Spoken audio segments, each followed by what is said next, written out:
les dirigeants restent au pouvoir autant de temps, c'est parce que les populations restent passives. Oui, mais c'est parce qu'au fait, cette situation, on ne voit cela en Afrique centrale.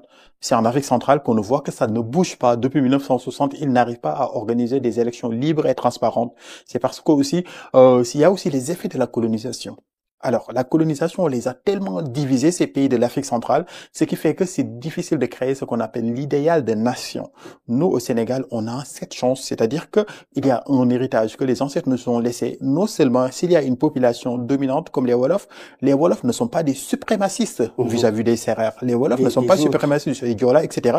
En plus, nos parents, Diola, Sérères, je sais pas, Mandeng et autres Bambara, Poulard, ils nous ont laissé ce qu'on appelle des liens de cousinage Mhm. forts qui Mhm. cimentent notre harmonie sociale.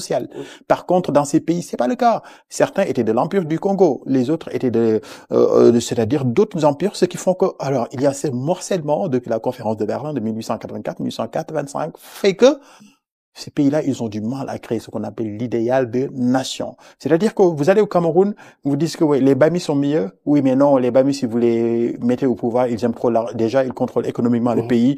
Nous, les Bassa et tout ça, on est mort. C'est comme ça dans beaucoup de pays, avec Donc là, l'ethnicisme, voilà, l'idée d'ethniciste, d'ethnicisme est assez fort. fort dans ces pays-là. Dans ces pays, ce qui fait que, voilà, il y a, comment il s'appelle, le président